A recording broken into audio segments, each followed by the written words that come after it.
नमस्कार दोस्तों, मैं अंकुश रस्तोगी। जैसा कि हमने अपनी पिछली वीडियो में आपको अश्विन महीने और उसमें मनाए जाने वाले नवरात्रे, विजयदशमी और शादों के बारे में बताया था और बताया था कि इस महीने में किस प्रकार आप अपनी हीलिंग कर सकते हैं। पहले तो 15 दिन में आते हैं श्राद्ध, उसमें हम अपने पितरों को याद करके अपनी हीलिंग कर सकते हैं। उसके बाद 9 दिनों में आते हैं नवरात्रे। ये जो नवरात्रे हैं इसमें हम पूजा करते हैं देवी माता के 9 स्वरूपों की, और ये भी बताया था कि किस तरह देवी माँ के ये 9 स्वरूप आपके जन्म कुंडली के 9 ग्रहों में सुधार लेके आ सकते हैं। जी हाँ दोस्तों, ये जो 9 माता है, 9 देवी के स्वरूप हैं, ये हर स्वरूप एक पर्टिकुलर ग्रह से जुड़ा हुआ है और आप इस स्वरूप की पूजा करके उस ग्रह को अच्छा कर सकते हैं। इसके साथ ही हमने आपको पहले दिन नवरात्र में पूजा करी जाती है बताया था कि शैलपुत्री माता की करी जाती है, और ये दिखाया था कि इसका संबंध किस तरह सूर्य ग्रह से होता है। मतलब इस दिन इस माता की पूजा करके हम अपनी जन्म कुंडली के सूर्य ग्रह को अच्छा कर सकते हैं। चलिए, अब बाकी जो 8 दिन बचे हैं, उन 8 दिनों में देवी माँ के किन स्वरूपों की पूजा की जाती है, हम उसके बारे में बात कर लेते हैं। तो दोस्तों, नवरात्रे के दूसरे दिन हम पूजा करते हैं ब्रह्मचारिणी माता की। जैसा कि उनके नाम से ही पता चलता है, ब्रह्मचर्य का आचरण करने वाली माता ब्रह्मचारिणी माता कहलाती हैं। चलिए, अब इसको एक कहानी के माध्यम से समझ लेते हैं। दोस्तों, जैसा कि हमने बताया था कि सती माता ने किस तरह अग्निदाह कर लिया था, तो भगवान शंकर उनके वियोग से वियोगी बन गए थे, और इसी समय जो सती माता थी उन्होंने पार्वती माता के रूप में पुनः जन्म लिया। वह इस जन्म में भी भगवान शंकर से शादी करना चाहती थी, परंतु समस्या वैसे की वैसी ही बनी रही। इस बार भी उनके जो माता पिता थे वह नहीं चाहते थे कि वह भगवान शंकर से शादी करे। तो पार्वती माता बहुत दुखी हुई। उनके पास नारद मुनि आते हैं और उनको ये सजेशन देते हैं कि माता को थोड़ा सा इंद्रियों की शुद्धि करनी चाहिए और भगवान शंकर की तरह आचरण करना चाहिए, तब जाके शायद भगवान शंकर उनसे शादी करें। माता को ये बात बहुत पसंद आई और वह अपना घर परिवार छोड़कर जब तप के लिए चली गईं। आप जानते हैं कि यह तप कहाँ माना जाता है? माता ने जो ब्रह्मचारिणी रूप का पालन किया, ये ब्रह्मचर्य का पालन किया, वह किस जगह किया? केदारनाथ के पास में एक है जगह गौरी कुंड। वहाँ जाके माता ने काफ़ी वर्षों तक, 1000 2000 भी नहीं, 5000 वर्षों तक जब तप किया, और इस दौरान केवल उन्होंने बेलपत्र और साथ ही जल ग्रहण किया और कुछ ना खाया ना कि पिया। तो आप देख रहे हैं किस तरह उन्होंने सब चीज़ों को कुछ पाने के लिए छोड़ दिया। तो यही जो छोड़ने की प्रकृति है दोस्तों, यह आपको जन्म कुंडली में कौन सा ग्रह देता है? वही ग्रह है शनि ग्रह। मतलब इस दिन आप अगर पूजा करते हैं ब्रह्मचारिणी माता की, तो आप शनि ग्रह के दुष्प्रभावों से थोड़ी मुक्ति पा सकते हैं। शनि ग्रह ही है जो आपको देता है डिवोशन, कंसंट्रेशन, मेडिटेशन करने की क्षमता। किसी कार्य को करे रहने के लिए आप उसकी प्राप्ति के लिए कितने जुझारू हो सकते हैं, यह सब आपको धैर्य, ऐसे बहुत सी जो चीज़ें हैं वह सब आपको शनि ग्रह ही देता है।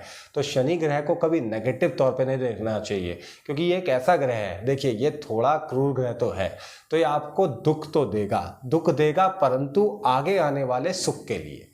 तो इसके बुरी चीज़ों को ना समझ के आपको इसको एक अच्छा, अगर दुख आ भी रहा है तो आपको हाथ जोड़कर उसको एक्सेप्ट करना चाहिए, और इस दिन माता के ब्रह्मचारिणी रूप की पूजा करनी चाहिए, जिससे आप शनि ग्रह से थोड़ी सी निजात पा सकें। तो चलिए दोस्तों, अब हम बात करते हैं कि नवरात्रों के तीसरे दिन हमको किस माता की पूजा करनी चाहिए। माता के चंद्रघंटा स्वरूप की पूजा हमको इस दिन करनी चाहिए। अब इसको भी समझ लेते हैं। देखिए, हुआ क्या कि जब तक पार्वती माता करती चली गई, एक दिन भगवान शंकर खुश हो गए और वह आके उनसे मिलते हैं। लेकिन वो भगवान शंकर के रूप में नहीं, किसी और ही रूप में आके उनसे मिलते हैं। फिर बहुत से सवाल वो उनसे करते हैं, वो उनको बहुत घुमाने की कोशिश करते हैं, परंतु माता का तो क्योंकि एक डिवोशन पूरी तरह था, तो वह सभी सवालों का सही उत्तर उनको देती हैं। तो भगवान शंकर उनसे काफ़ी प्रसन्न होते हैं और उनसे सामने शादी का एक प्रस्ताव दे देते हैं। अब माता एकदम प्रस्ताव को सुनते ही जान जाती हैं कि वह तो भगवान शंकर ही हैं, भोलेनाथ ही हैं, और वह झट से मान जाती हैं। तो देवी माता का यह जो वैवाहिक स्वरूप है, जिसमें अब वो मान गई हैं और जो इनकी शादी हो जा रही है भगवान शंकर और माता की, तो यह जो स्वरूप है, इस स्वरूप को ही चंद्रघंटा माता बोलते हैं। अगर आप इनके स्वरूप को देखेंगे दोस्तों, तो आप पाएंगे कि इनकी दोनों बाहों के बीच में एक चंद्रमा आपको दिखाई देगा। साथ ही यह जो स्वरूप है आपको बहुत ही कोमल, बहुत ही शांत स्वभाव का आपको दिखाई देगा। तो आप समझ गए होंगे शायद कि इसका जो संबंध है वह किस ग्रह से हो सकता है।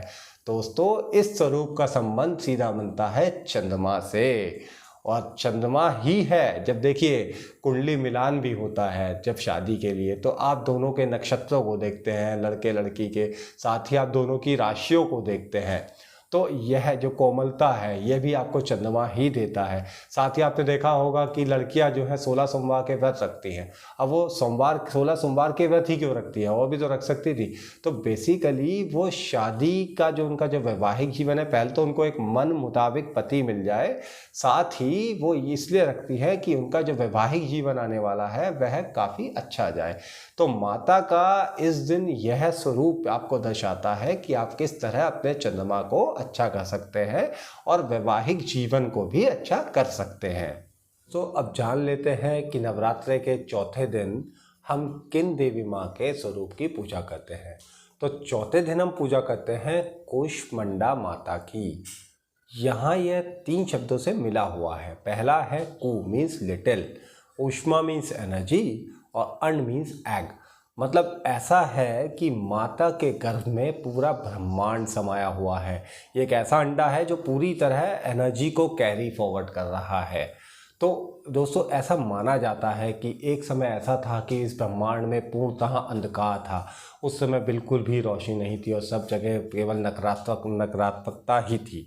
तो उस समय देवी माँ ने एक मधुर सी मुस्कान दी, और उस मुस्कान के बाद चारों तरफ प्रकाश छा गया और सभी जगह उत्साह और हर्ष की बारिश हो गई।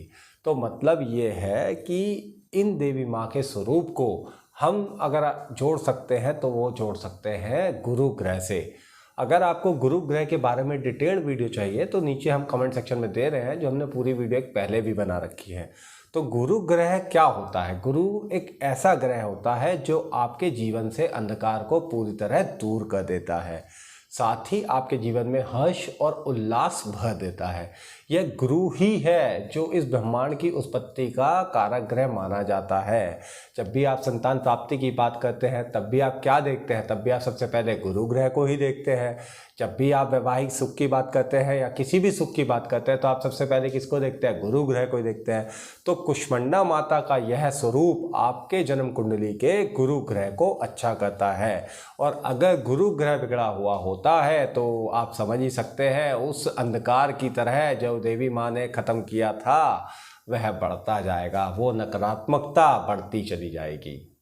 दोस्तों, अब हम बात करते हैं नवरात्रे के 5वें दिन हम किन देवी माँ के स्वरूप की पूजा करते हैं। तो इस दिन हम पूजा करते हैं स्कंद माता की। अब ये अभी जो आपको थोड़ी देर पहले मैंने एक स्टोरी बताई थी कि किस तरह नारद मुनि ने आके पार्वती माता को बोला था कि माता को भगवान शंकर की प्राप्ति के लिए इंद्रियों की शुद्धि करनी चाहिए। तो अब हम आपको ये बताते हैं कि ऐसा उन्होंने क्यों बोला। देखिए, भगवान कोई कार्य करते हैं ना तो वो बिना बात के नहीं होता, उसके पीछे कोई ना कोई तो बात होती ही है। तो दोस्तों, हुआ क्या, इसी समय एक ताड़कासुर नाम का राक्षस था। इस राक्षस ने पूरे विश्व में कोहराम मचा रखा था। सभी देवी देवता इससे त्रसित हो गए थे, इसको परेशान हो चुके थे। तो इस ताड़कासुर को ना एक वरदान प्राप्त था, यह केवल भगवान शंकर की संतान के द्वारा ही मारा जा सकता था। परंतु भगवान शंकर तो सती माता के वियोग में थे, तो अब ये समस्या आ गई कि जब उनकी संतान ही नहीं है तो इस ताड़कासुर का वध कौन करे। तो इसीलिए नारद मुनि ने माता को जाके बोला, जिससे वह भगवान शंकर को प्रेरित कर सके और उनके बीच विवाह हो सके और उनके संतान की उत्पत्ति हो सके। तो स्कंद नाम से आप क्या जानते हैं? स्कंद नाम का मतलब होता है कार्तिकेय। कार्तिकेय भगवान की माँ को ही हम बोलते हैं स्कंद माता। और ये जो कार्तिकेय हैं, ये माना जाता है कि देवताओं के सेनापति हैं। और अगर हम ज्योतिष में भी देखते हैं तो सेनापति कौन सा ग्रह होता है? वह होता है मंगल। मतलब इस दिन हम स्कंद माता की पूजा करके अपने मंगल ग्रह को सही कर सकते हैं। और मंगल ग्रह ही तो है जो आपको साहस, पराक्रम यह सब देता है। तो इस तरह आप पूजा करके कार्तिकेय भगवान को, जो देवताओं के सेनापति हैं, उनको खुश कर रहे हैं, तो अपने अंदर उस उत्साह को आप बढ़ा पाएंगे, उस शक्ति को आप इकट्ठा कर पाएंगे, जिसके जरिए आप आने वाले हर बुराई और कठिनाई का सामना कर सकते हैं। तो इस प्रकार स्कंद को जन्म देके उन्होंने ताड़कासुर का वध भी किया। दोस्तों, अगर आपको ये वीडियो अच्छी लगी हो तो लाइक शेयर जरूर करें। जय श्री कृष्ण।